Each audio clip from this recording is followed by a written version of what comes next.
Bonjour à tous. Alors nous sommes sur la chaîne des créateurs de monde et je suis Greg. Alors on a fait un petit live il y a quelques jours, c'était dimanche dernier, dans lequel on vous donnait on faisait un historique des jeux de rôle et puis on essayait aussi de vous donner quelques pistes au travers d'un atelier pour créer votre propre jeu de rôle, ou tout du moins déjà pour commencer à voir comment ça fonctionne. Alors, c'était plutôt réservé, je dirais, aux débutants. Et puis, normalement, on devait terminer par cette série de diapos, ce petit projet qui est d'essayer de vous aider à créer un scénario one-shot le plus simple possible, en inventant un monde, en inventant des règles et en inventant une histoire. Alors c'est ce que je vais faire maintenant, en vous présentant cette petite diapo, même si c'est pas en live, tant pis, puisqu'on a eu quelques soucis techniques. Donc voilà, je poursuis cette vidéo par ceci. Alors, création d'un jeu de rôle one-shot. Alors déjà, one-shot, ça signifie quoi? Ça signifie que on le joue en une fois.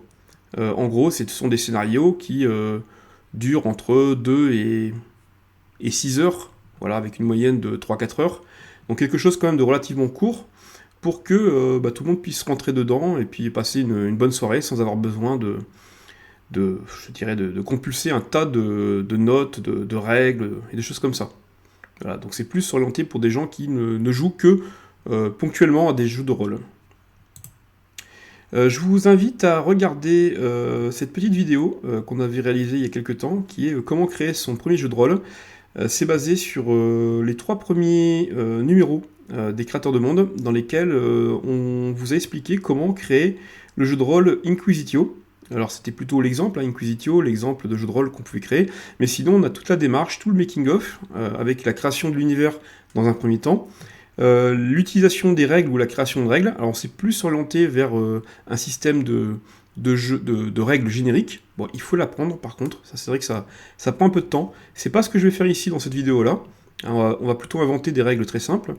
Et puis le troisième temps, c'était de créer un scénario. Voilà, donc je vous invite à regarder cette vidéo, elle dure pas longtemps, elle fait 2 minutes 44, et au moins ça vous donnera une bonne introduction. Et puis sinon, je vous invite à regarder la vidéo qu'on avait... Alors non, c'était pas une vidéo, je pense pas qu'on l'ait tournée.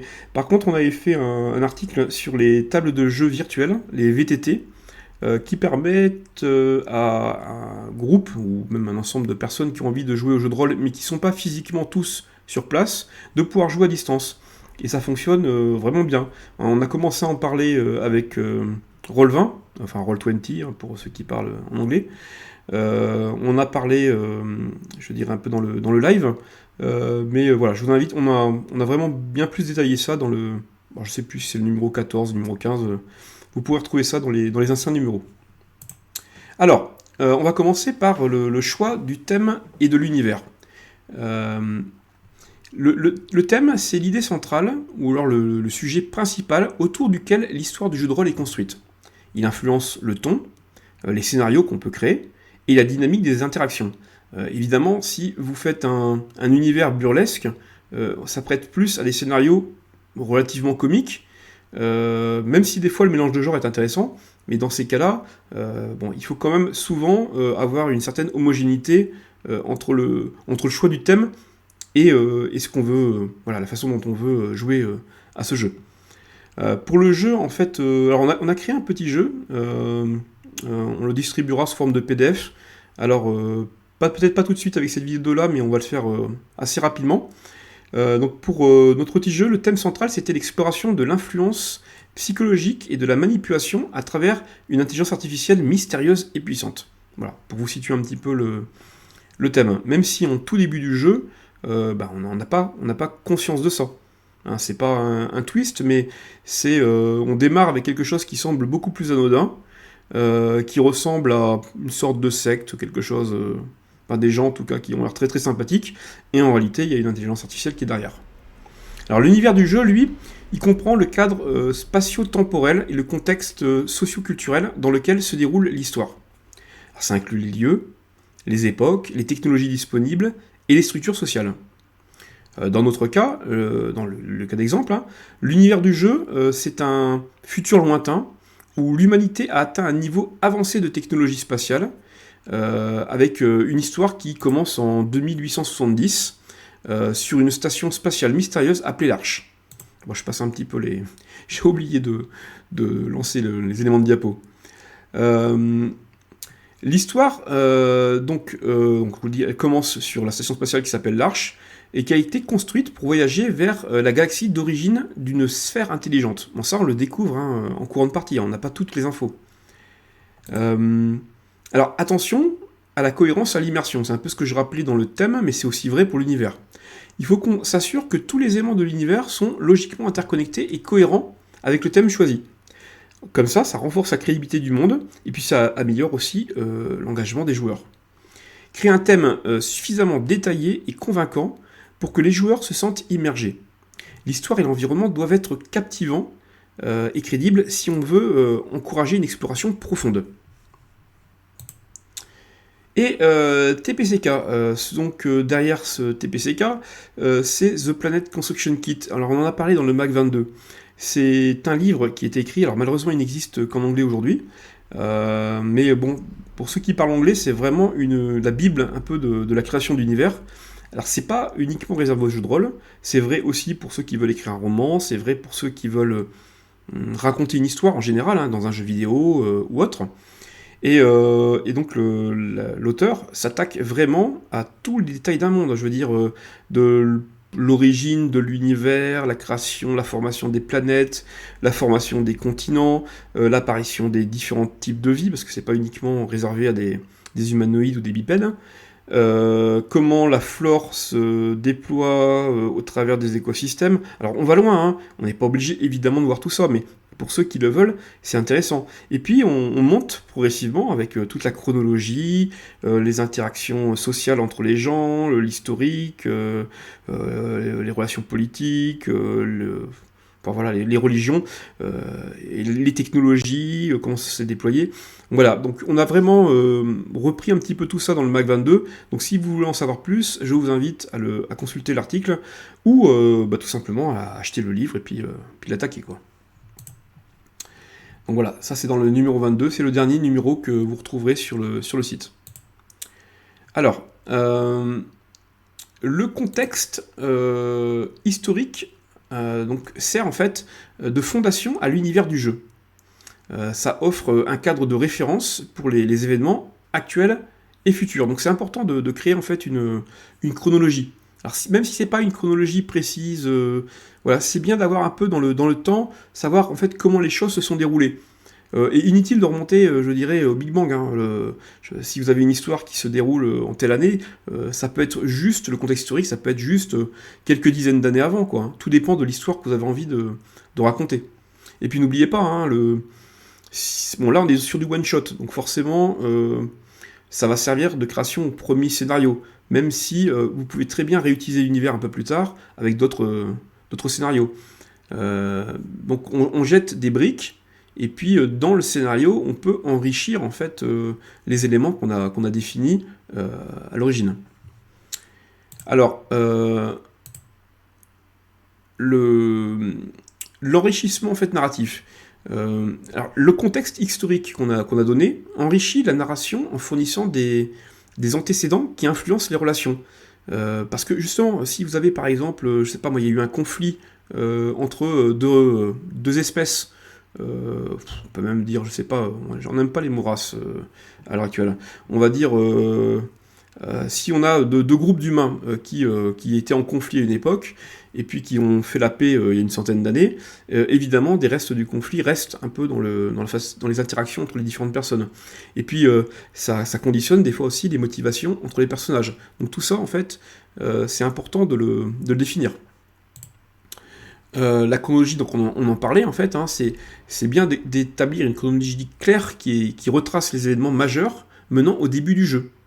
On pourra utiliser ces événements par la suite pour créer des quêtes, pour enrichir des mystères, et puis créer des conflits dans le jeu, puisque le conflit reste quand même à la base, je dirais, de l'action. Quelque part, si vos joueurs sont à un endroit où il n'y a pas de conflit, où il n'y a rien à faire, où il y a le mystère, explorer le mystère c'est bien, mais quand il y a justement des antagonismes, etc., on dit tout le temps qu'un héros est d'autant plus fort il y a un antagoniste fort. Et ça c'est vrai aussi dans les romans, dans les films, dans tout ce que vous voulez. Alors nous, dans notre exemple, on a une période pré-2200, avec une Terre qui connaît une ère de haute technologie et des conflits géopolitiques. Ensuite, à peu près de 2200 à 2350, il y a une découverte de la sphère qui tombe sur Terre. C'est comme une sorte de satellite qui s'écrase. Et puis, il y a la formation d'une secte autour de cette sphère. Parce que la sphère, justement, elle est intelligente et il se passe des choses. Entre 2350 et 2600, il y a, par cette secte, la construction et le voyage d'une arche. Et donc cette arche, en fait, se déplace en réalité vers la galaxie d'origine, entre 2600 et 2870. Chaque événement historique peut avoir un impact direct sur les conditions initiales du jeu, les attitudes des personnages et les possibilités de scénario.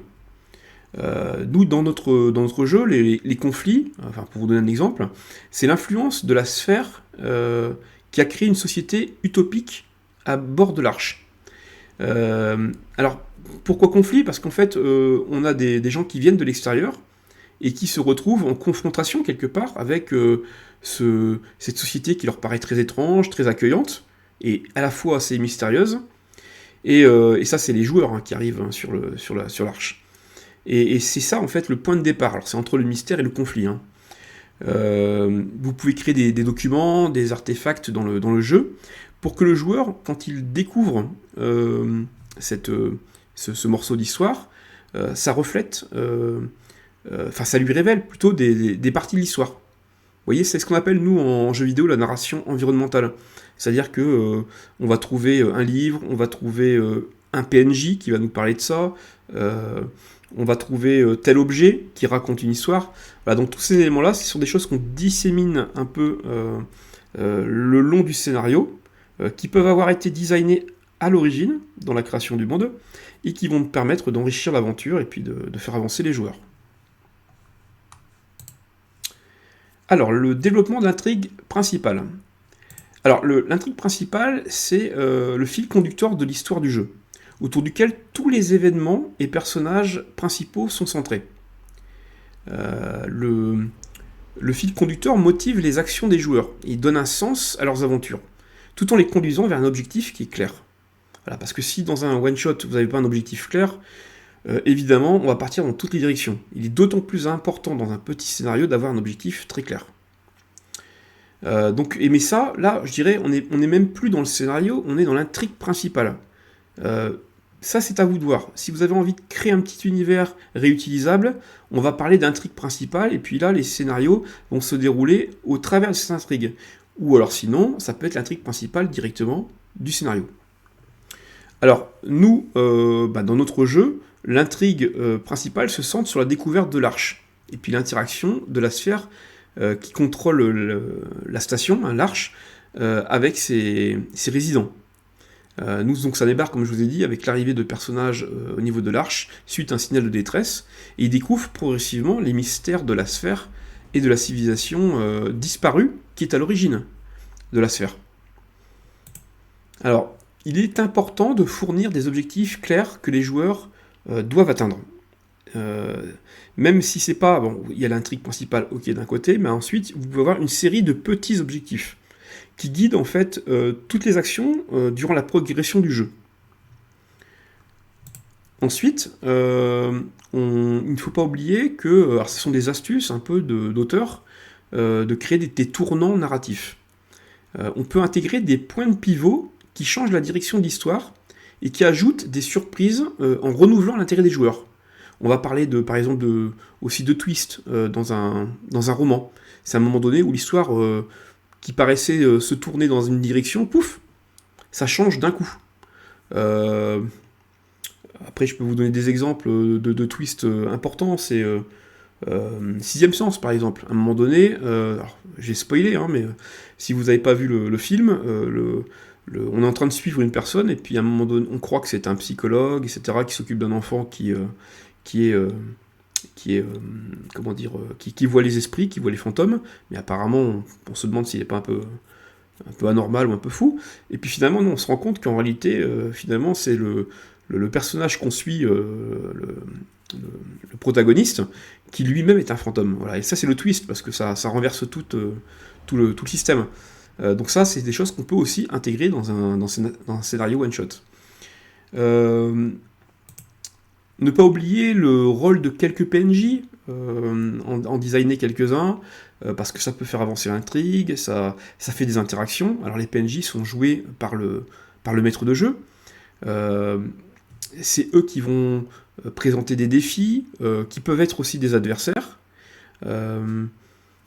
Par exemple, nous, dans notre jeu, l'interaction avec des membres de la secte peut être faite, avec des PNJ. Et qui peuvent avoir des perspectives et des intentions différentes. Voilà, ces choses-là, c'est ce qui donne de la vie un peu au jeu. Les joueurs interagissent entre eux, oui, mais quand ils doivent interagir avec le monde au travers de personnages, c'est le maître de jeu qui les incarne. Sachant que de temps en temps, on peut se prendre aussi quelques amis qui vont juste jouer le rôle de PNJ. Voilà, c'est un peu secondaire, mais ça peut être sympa aussi pour jouer quelques parties sans trop se prendre la tête. Enfin, il faut planifier une conclusion satisfaisante et mémorable qui va résoudre le conflit central et qui va récompenser les joueurs pour leurs efforts. C'est quand même le but, c'est qu'on passe un bon moment, et donc, voilà, comme dans tout jeu vidéo, il y a un cercle vertueux dans lequel on a un défi à la hauteur des joueurs, et puis, au final, une récompense.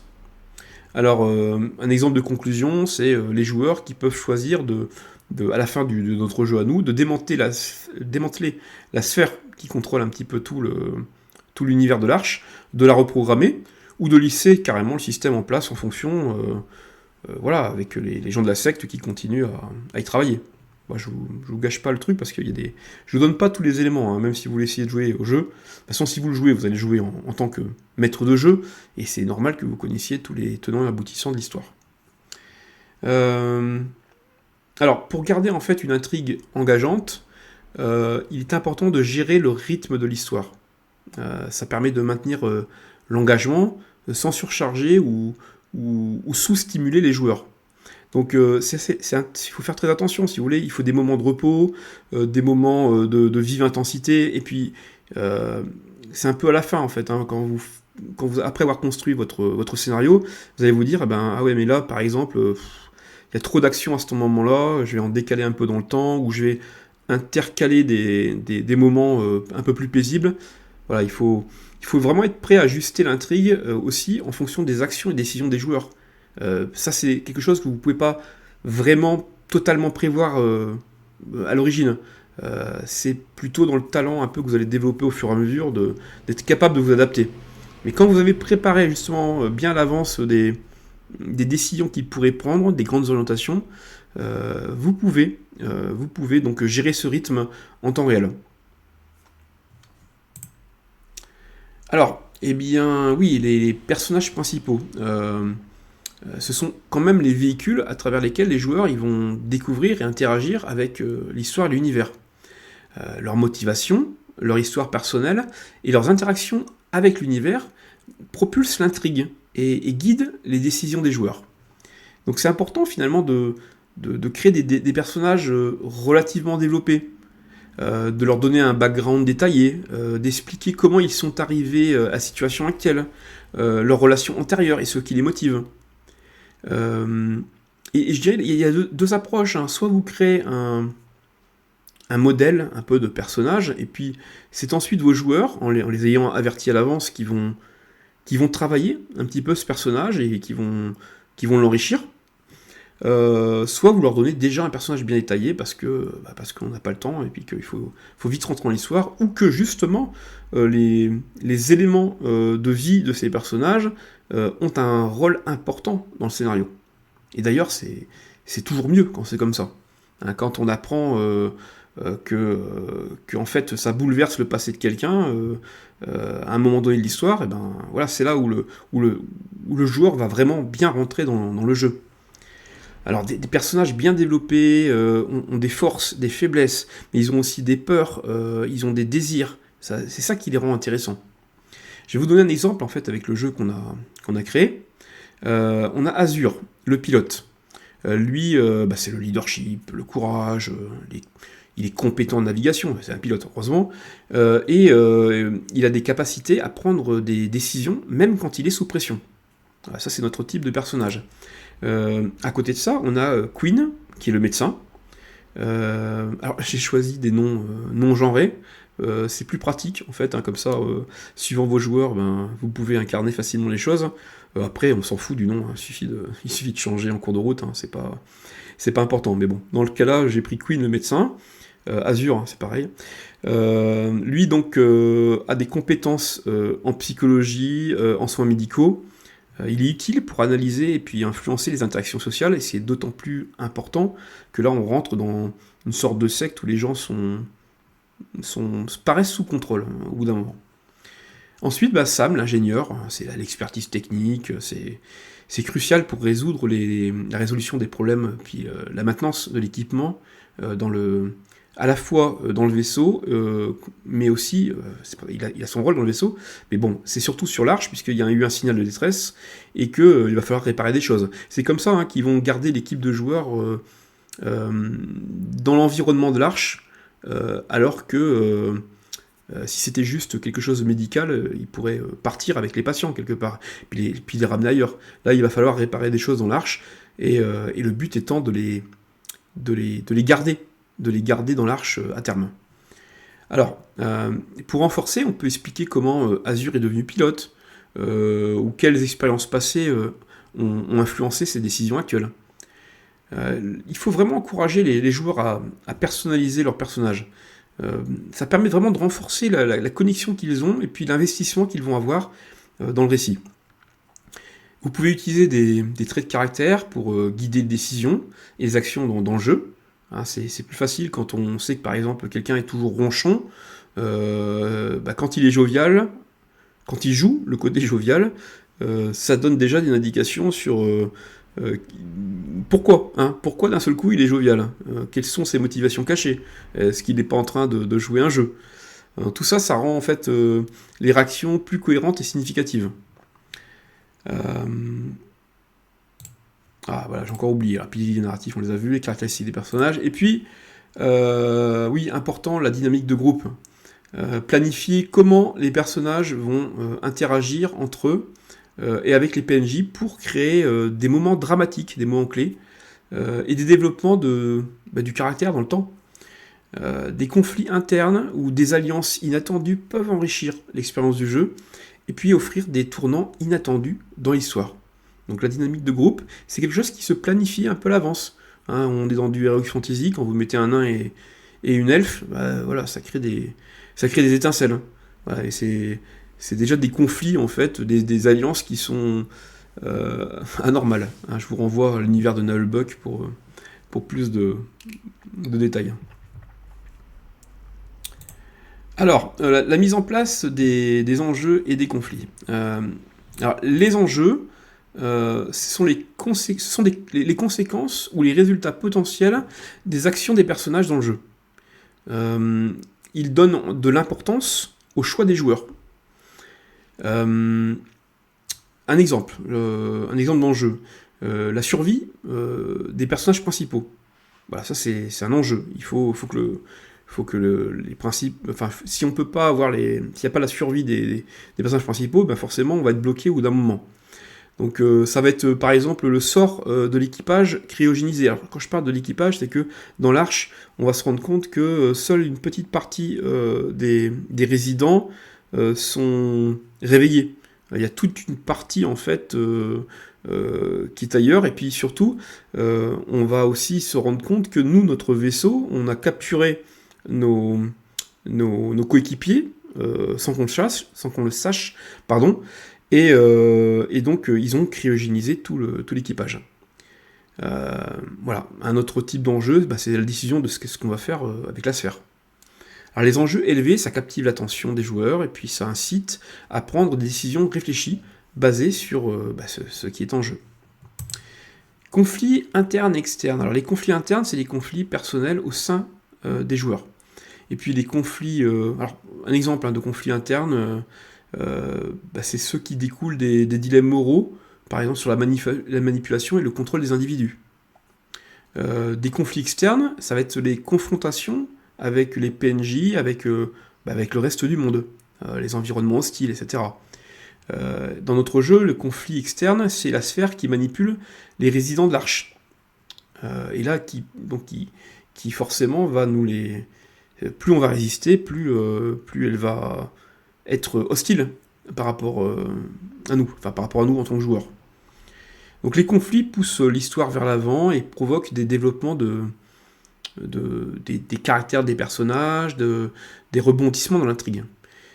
Il faut permettre au conflit de se développer et de se transformer en fonction des actions des joueurs. Vous verrez vite, de façon... ça se fait naturellement, en fait, les conflits. Soit en fonction de ce que les gens font, soit en fonction des caractères qu'on leur a définis à l'avance, soit en fonction de leur propre caractère. Voilà, donc, et vous pouvez jouer en fonction aussi de leurs décisions. Vous pouvez créer vous-même ces conflits. Le but, c'est quand même faut les équilibrer pour éviter qu'ils ne dominent totalement le jeu ou ne deviennent, au contraire, trop marginaux, en fait. Il faut que ça affecte le cours de l'histoire, mais pas que ça définisse l'histoire. Donc les conflits qui émergent naturellement des objectifs et des motivations des personnages, ça c'est ceux qui viennent naturellement. Ensuite, il y a les conflits qui sont stratégiquement placés pour augmenter des tensions à des moments clés. C'est à vous de les prévoir. Ensuite, les événements clés, ce sont les mouvements significatifs dans l'histoire qui ont un impact majeur sur la direction de l'intrigue et les décisions des personnages. Donc ça, c'est aussi, en tant que designer de ce jeu, c'est à vous de les placer, toujours en prenant en compte la dynamique de l'histoire. Donc justement, ils servent à dynamiser l'histoire, à introduire des défis ou des révélations, et à marquer la transition entre différentes phases du jeu. Vous avez la phase en général découverte, la phase où on se crée des alliés, les phases où on va trouver les premiers adversaires, où on va peut-être avoir l'impression de perdre, pour finalement trouver des alliés nouveaux. Enfin, je vous refais pas le voyage du héros de Campbell, ou l'adaptation par Vogler, mais si vous reprenez la plupart des belles histoires, des grandes histoires, d'ailleurs on a fait un dossier sur le mag, sur la méthode Campbell et Vogler, ça vous pouvez aussi l'appliquer dans un scénario de jeu. Ça vous permet de dynamiser, pas de façon artificielle, mais de vous donner un cadre, en fait, qui vous permettra d'explorer au mieux votre créativité. Alors, des types d'événements clés, on en a plusieurs. On a les révélations et les découvertes, des moments en fait où les personnages et les joueurs, mais même les PNJ, découvrent des informations cruciales qui vont changer la perception qu'on peut avoir de l'univers ou de l'intrigue. On a les confrontations, j'ai un petit peu trop vite. La confrontation et les conflits directs, donc avec les adversaires ou les forces antagonistes, et ça nécessite une résolution active de la part des joueurs. On a des décisions et des choix moraux. Je me rappelle d'un jeu, mais là c'était pas un jeu de rôle, c'était un jeu vidéo où je devais choisir en fait entre deux factions, et puis j'étais vraiment face à des choix moraux qui me paraissaient impossibles. Et bien moi j'étais bloqué. Donc il faut éviter ça. C'est important de créer en fait effectivement des difficultés. Si c'est très simple, faire des choix, c'est toujours, je dirais, gentil contre méchant. Il n'y a pas de tragédie quelque part. Et les vraies tragédies, c'est quand deux biens s'affrontent, mais deux biens qui peuvent pas coexister en même temps. Ces choix-là, vous pouvez les mettre en place, mais attention de ne pas bloquer le jeu, attention de ne pas rendre le choix impossible quelque part. Ça sera à vous en tant que MJ, enfin c'est pas à vous forcément, vous designez le jeu, c'est pas forcément vous le MJ, mais vous pouvez le prévoir à l'avance. Placer des éléments clés, des points stratégiques de l'histoire pour maintenir l'intérêt et la tension narrative. Et puis équilibrer aussi les phases d'action intenses avec des moments de découverte et de réflexion pour offrir une expérience de jeu variée. C'est ce qu'on disait tout à l'heure sur la dynamique. Nous, par exemple, à un moment donné, dans le jeu, on a fait la capture du vaisseau des joueurs. C'est un événement clé, en fait, où les joueurs découvrent que leur vaisseau a été pris et que l'équipage a été cryogénisé. Ça déclenche forcément une mission de sauvetage d'urgence. Alors, quelques conseils pour tout ça. Eh bien, concevez des événements qui touchent personnellement les joueurs, dans leur propre histoire, par exemple, renforçant l'investissement émotionnel dans l'histoire. Assurez-vous que les événements ont des conséquences logiques et tangibles pour renforcer le réalisme et la cohérence de l'univers. Soyez prêts à adapter les événements clés en fonction des actions des joueurs. Et puis fournissez des documents de support pour le maître de jeu, ce que je vous disais un petit peu juste avant, qui permet de détailler le déroulement et puis les options possibles pour chaque événement clé. Alors, les sous-intrigues. Les sous-intrigues ajoutent des couches de complexité à l'histoire principale. Elles offrent des angles différents et puis des perspectives personnelles sur les événements et les thèmes du jeu. Elles permettent aux joueurs de suivre des chemins qui relient les intérêts et les motivations de leur personnage, rendant le jeu plus personnel et engageant. Enfin, avant de vous parler des fins multiples, je voulais vous parler quand même des sous-intrigues, c'est-à-dire les types de sous-intrigues qu'on peut avoir. On peut avoir les quêtes personnelles, avec des missions ou des défis spécifiques qui sont importants pour l'histoire de fond, pour l'histoire de fond des joueurs, en fait, de leur background. Vous avez les conflits interpersonnels, donc des dynamiques et puis des tensions entre les personnages, comme on a déjà dit. Puis vous avez aussi les mystères et les énigmes, des puzzles ou des secrets qui nécessitent des investigations poussées, des dialogues avancés avec les PNJ, des détails à obtenir d'eux, et tout ce qui peut révéler en fait des informations importantes sur l'univers ou les personnages. Alors, assurez-vous que chaque sous-intrigue a des points de contact avec l'histoire principale pour maintenir la cohérence et l'intégrité narrative. Et puis, essayez de faire en sorte que les résolutions de sous-intrigues aient des effets sur l'histoire principale qui influencent vraiment son développement et ses conclusions.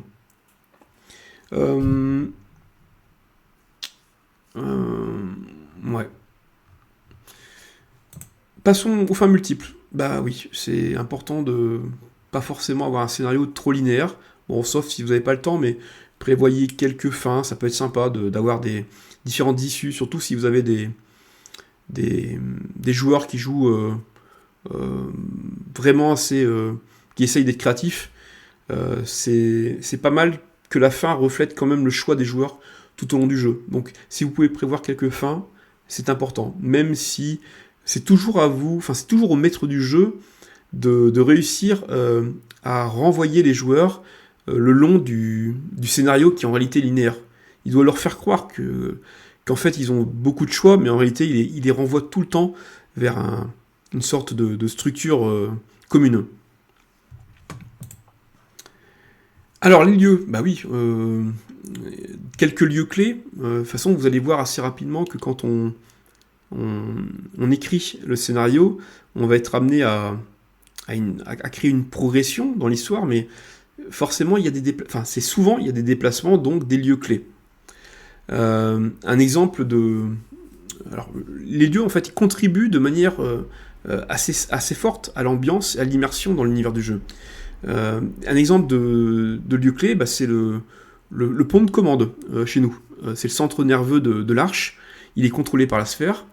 C'est là que sont prises les décisions critiques et c'est là que sont surveillées en fait toutes les opérations du réseau. C'est le centre névralgique.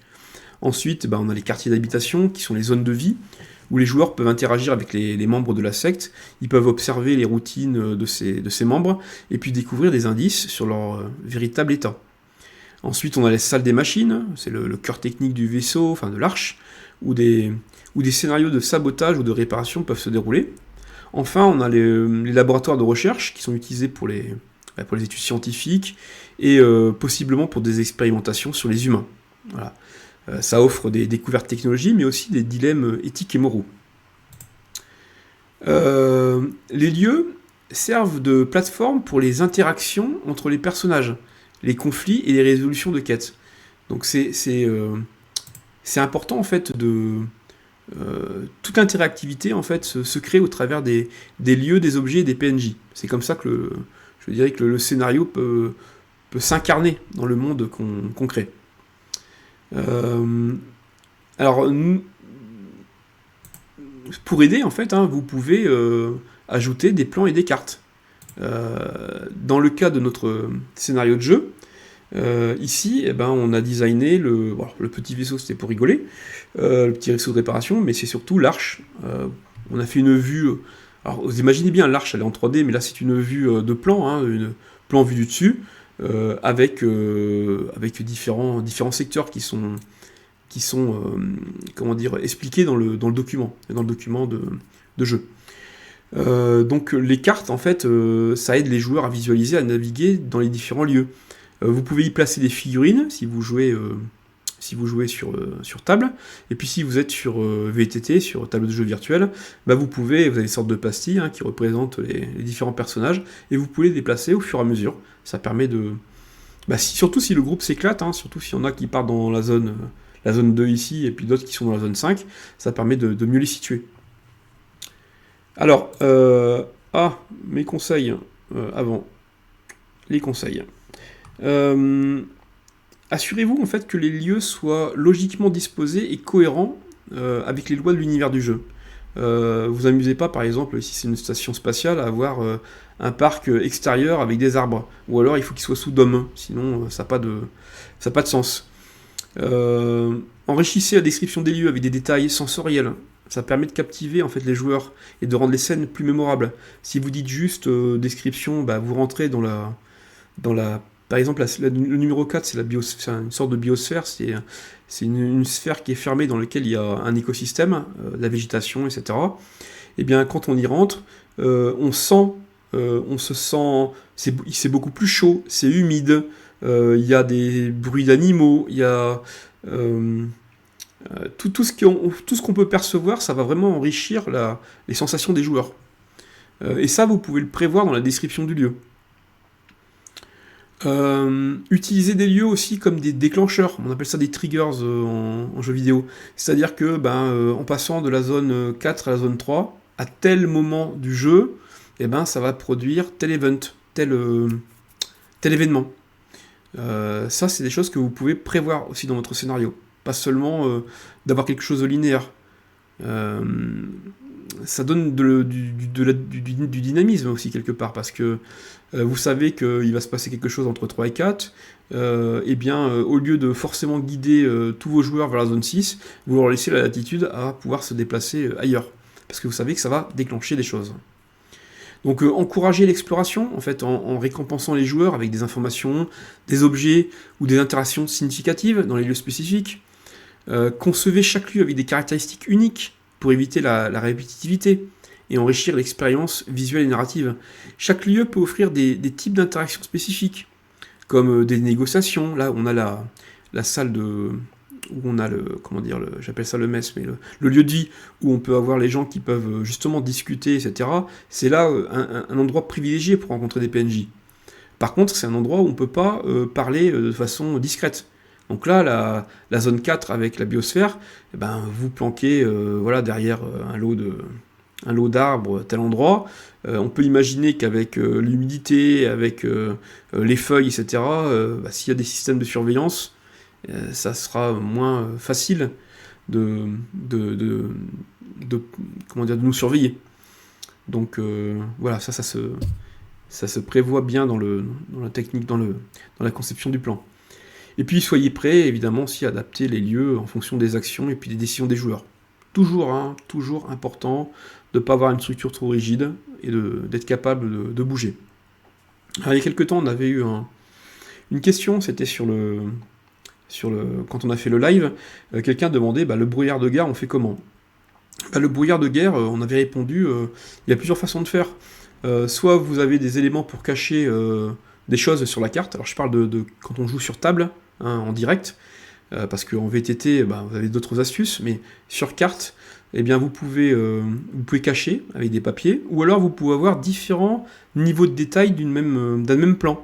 Comme ça, au fur et à mesure de la découverte des joueurs, soit vous rajoutez des éléments sur la carte, soit vous changez la carte.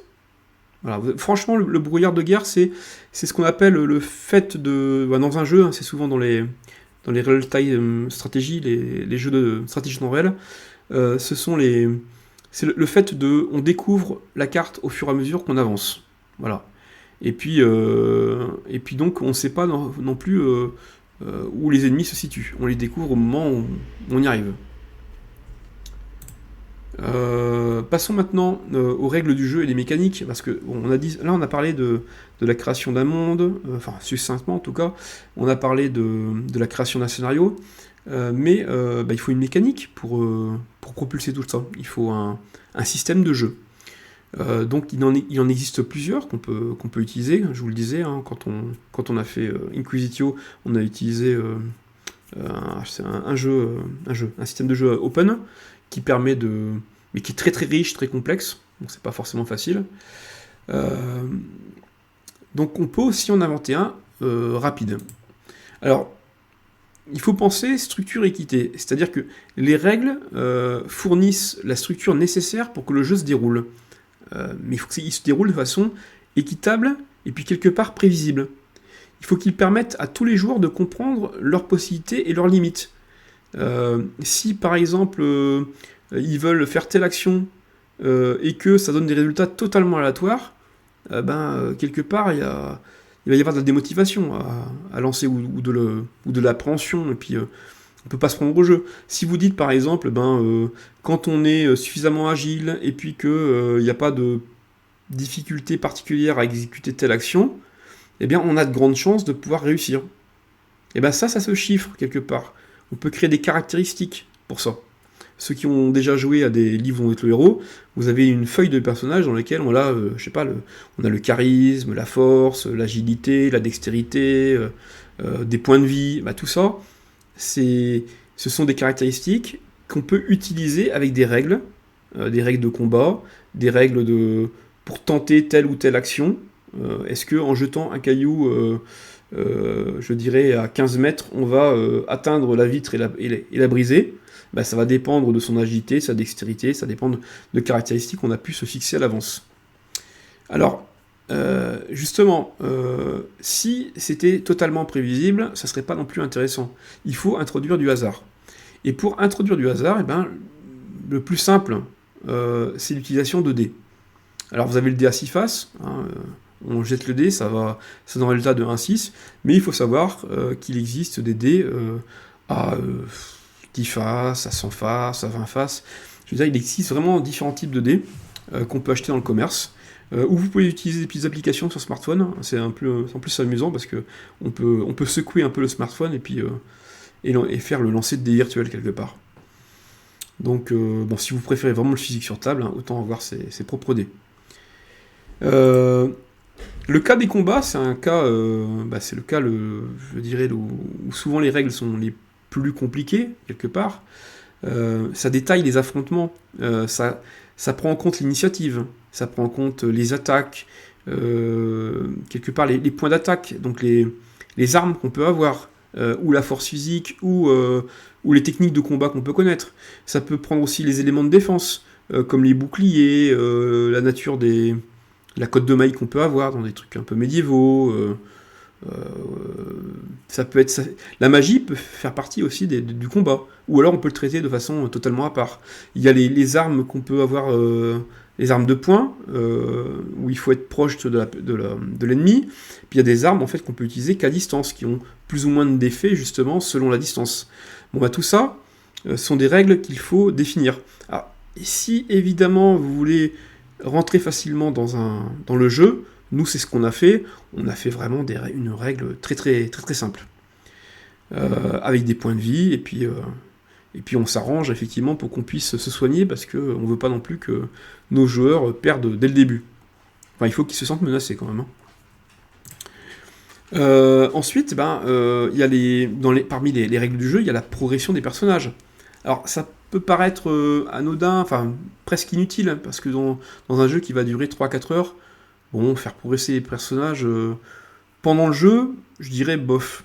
Par contre, si vous voulez réutiliser l'univers et puis refaire d'autres parties, d'autres scénarios, c'est pas mal de faire évoluer les personnages à la fin. Ça donne aussi une récompense. Hein. Vous voyez, vous avez battu telle ou telle chose, vous avez résolu tel ou tel élément, eh bien, on va augmenter vos caractéristiques. Comme ça, la prochaine fois, bah, vous serez un peu plus fort. Hein, vous savez très bien que dans le jeu vidéo, c'est dans tout ce qui est RPG, etc., role-playing game, vous avez cette notion des caractéristiques qui évoluent avec le temps. Bon, dans un one-shot, je dirais on le fait plutôt à la fin. Rien ne vous empêche de le faire en cours de route, hein, franchement. C'est totalement possible aussi. Je vais vous donner un exemple. Hein. Vous avez un jeu qui est centré sur la diplomatie, l'intrigue. Et ben, lui, on va lui donner des règles qui vont être différentes d'un jeu basé sur l'action et le combat. Donc ça, c'est pareil. C'est pour ça que le système de jeu simple, c'est bien de pouvoir le créer pour son one-shot. Après, si vous avez des joueurs réguliers, c'est des joueurs qui sont très habitués aux règles de Donjons et Dragons, par exemple, ou de l'appel de Cthulhu, eh ben, vous pouvez vous baser sur ces règles-là, quoi. Voire en les simplifiant un peu.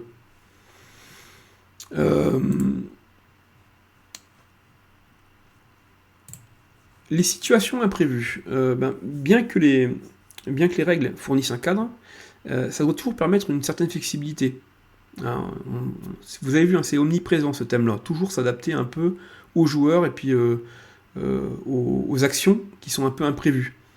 Et quand je dis ils sont imprévues, oui, elles sont imprévues quand on est en temps réel, mais vous, en tant que designer du jeu, vous pouvez essayer de prévoir un peu quelques éléments à l'avance. Il faut réussir à borner pour que le MJ soit pas, enfin le maître de jeu soit pas dépourvu quand ça va se produire. Vous pouvez aussi encourager les maîtres de jeu à développer et intégrer leurs propres règles hein, pour enrichir l'expérience. Ça, c'est bon, c'est des choses qu'on peut prévoir à l'avance. Et puis, franchement, après avoir joué quelques jeux one-shot, clarté, simplicité, pour moi, c'est l'essentiel. Autant quand on a des joueurs qui sont réguliers, qui jouent depuis très longtemps un jeu, eh bien on aime bien hein, quand il y a du détail, on aime bien quand c'est complexe, mais on aime bien aussi quand on découvre la complexité au fur et à mesure, parce que s'il est complexe dès le départ, on est vite noyé, puis on a du mal à rentrer dedans. Donc pour un jeu one-shot, les raids doivent être clairs et aussi simples que possible, pour éviter la confusion et puis faciliter une immersion dans le jeu. Il n'y a rien de pire que de passer 2 heures à devoir expliquer les règles d'un jeu qui va prendre à peine plus pour le terminer. Enfin, voilà, une fois que vous avez prévu hein, le rythme, etc., les grands points, les events, etc., après il va falloir écrire le scénario de façon un peu plus linéaire. Parce que le scénario, c'est le cadre en fait qui guide l'histoire globale, du début à la fin, même si vous avez des fins multiples. Et il faut prévoir des dialogues. Voilà, quand je parlais des PNJ, c'est bien de leur prévoir un cadre, mais les dialogues aussi. Qu'est-ce qu'ils vont dire qu'est-ce qu'ils vont devoir répondre. Même si il faut s'adapter forcément aux joueurs, mais voilà, ça il faut le prévoir. Il faut établir au niveau de la structure narrative une trame de fond qui est solide, avec un début, un développement, une conclusion claire. Vous voyez, un début. Ça paraît bête, mais souvent on est obligé de rappeler ça, hein, la structure en 3 actes, le début, le développement et la fin. C'est vrai aussi dans ce genre de jeu. Même si vous pouvez avoir 3, 4, 5 actes. Enfin, guère plus, hein, on est sur un... Je veux dire, si vous designez pour un jeu de 5 heures, 5 ou 6 lieux, et puis une dizaine d'events, une dizaine de grands points dans le scénario avec 2-3 PNJ, c'est largement suffisant. Hein. Vous allez le voir laisser. L'intégration des éléments dans le jeu, il faut s'assurer que le scénario incorpore les éléments clés de l'univers, comme les technologies, les systèmes politiques, les relations entre les factions et les personnages. Pensez bien à exploiter tout ça. C'est dommage de créer un scénario si, dans un monde et pas avoir de relations entre les deux, quoi. Et puis les dialogues, voilà, on en a parlé juste avant, il faut fournir des informations, augmenter la tension des fois entre les personnages, il faut introduire de l'humour, tout ça, ça se prévoit un peu à l'avance. Le MJ, c'est pas le... Voilà, et plus vous allez l'aider, et plus il sera bon sur le terrain. des dialogues bien écrits avec un scénario cohérent, ça permet vraiment de s'immerger quoi, dans l'histoire. Donc écrivez des dialogues qui semblent naturels, qui reflètent la manière dont les gens parlent réellement, tout en restant fidèle à l'époque et au contexte du jeu. Je veux dire, si c'est un paysan de l'époque, ben, allez pas lui faire parler comme Cyrano de Bergerac. Voilà, faut y penser. Il faut introduire des hésitations, c'est un petit peu un jeu d'acting hein, quand même quelque part. Prévoyez des options qui offrent aux joueurs des choix significatifs. Un peu comme quand, vous savez, quand vous jouez à un jeu vidéo, bah, des fois vous avez choix 1, choix 2, choix 3, choix 4. Bah, quelque part, vous pouvez guider vos joueurs le long de ces choix aussi. Et puis soyez prêts à ajuster le scénario, toujours, hein, en fonction des réactions. Tout ça, toujours. Les ressources et les aides de jeu. Alors, quand on crée un scénario, en général c'est un document qui fait quelques pages, rarement plus de 10 pages, hein, parce que sinon, compliqué, mais vous pouvez ajouter des éléments avec ça. Les cartes en font partie. L'idée, c'est de pouvoir vraiment aider à répondre rapidement et de façon créative aux choix des joueurs. C'est ce qu'on appelle l'adaptation narrative. Ça signifie en fait que pour chaque cas, il faut imaginer un certain nombre d'hypothèses. Tenter d'anticiper les actions et les réactions des joueurs. Ça, c'est essentiel. Vous pouvez pas en prévoir une centaine, hein, mais prévoyez 2 ou 3 réactions types. Puis après, bah, selon le MJ, selon ce que les joueurs vont dire, ben, soit il va reprendre sur ces 2 ou 3 possibilités, soit il va essayer d'innover. Donc les cartes, hein, on en a parlé, les cartes et les plans, ça aide. Les règles rapides, on appelle ça aussi des feuilles de triche. C'est quelque part, c'est de reprendre rapidement des règles de calcul importantes, les formules de combat par exemple, les effets de capacité pour... Voilà. C'est la référence rapide en fait au jeu. Et ça c'est bien pour que le MJ puisse vite retrouver l'information. Vous pouvez fournir des fiches de personnages bien conçues pour les joueurs, avec une partie qui peut être secrète, que seul le MJ connaît. D'ailleurs, le scénario, c'est un peu ça. Hein. Le scénario, lui, il le déroule, il donne les éléments publics, mais il garde pour lui les éléments secrets. Ben là, c'est pareil pour les fiches de personnages.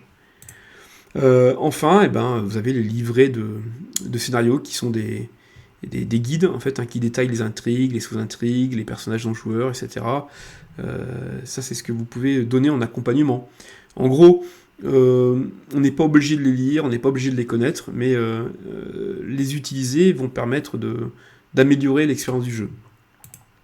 Et puis les objets physiques, c'est bien, hein, surtout quand on joue sur table, d'avoir quelques figurines, des cartes d'indices pour les joueurs, des pièces de monnaie, des gemmes, des petits parchemins, c'est toujours un peu sympa, il faut se mettre dans l'ambiance.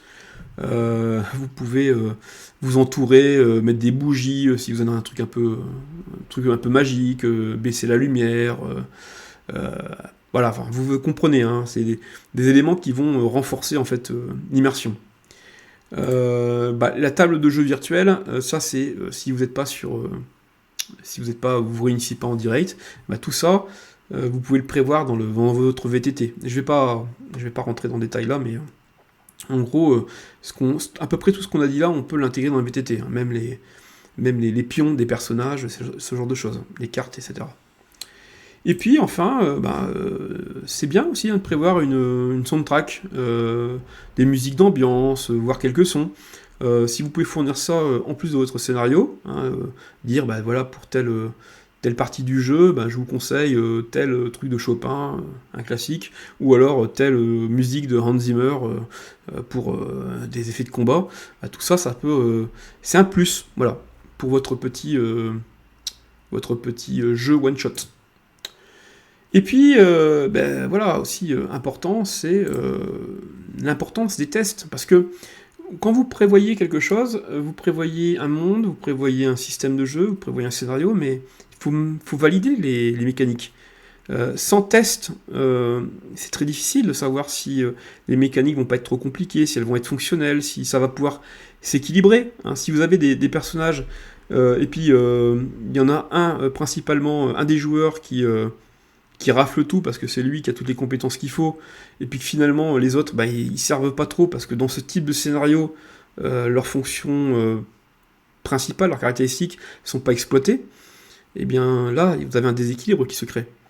Et bon, normalement on est censé pouvoir le penser avant, mais c'est quand on joue ce qu'on se rend compte de pas mal de choses. Vous pouvez faire donc des tests déjà en interne, avec une petite équipe, avec des amis, etc. Et puis les tests externes, où vous allez pouvoir impliquer des joueurs de l'extérieur, avec des perspectives qui vont être plus fraîches, détecter des problèmes non apparents pour les créateurs, pour ceux qui ont créé le jeu.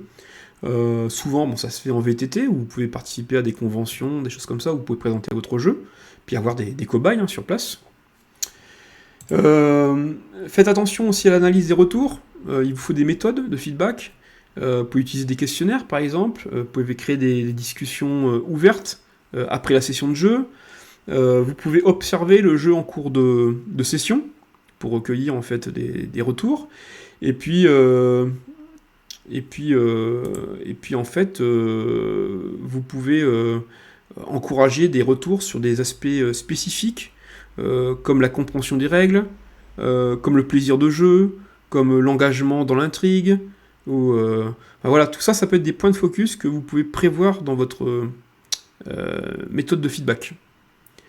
Mais je veux tout de suite aller trop vite.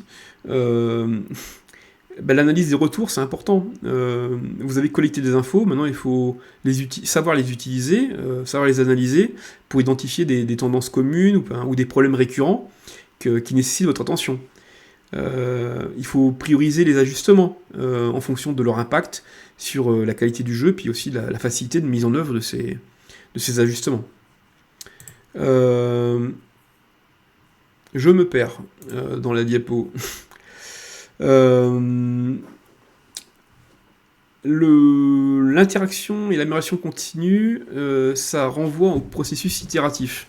Ça veut dire qu'en répétant les cycles de tests et d'ajustements, en faisant à chaque fois des petits pas, eh bien, vous améliorez continuellement, vous affinez votre jeu jusqu'à atteindre un niveau de qualité souhaité.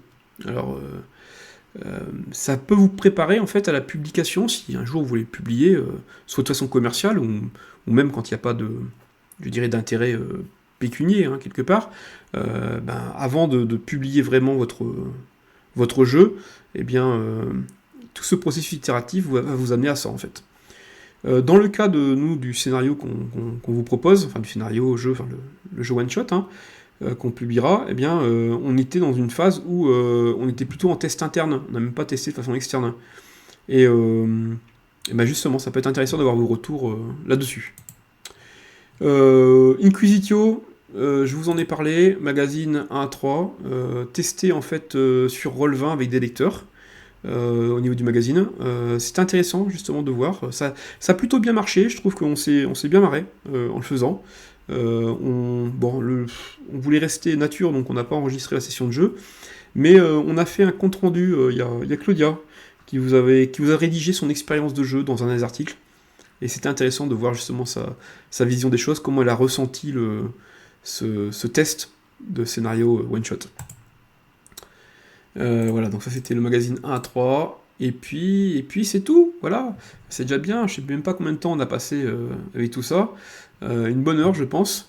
Eh bien, merci à tous ceux qui sont restés jusqu'au bout, et puis je vous dis à très bientôt, soyez attentifs quand on sortira ce petit jeu en PDF, et merci, et à très bientôt.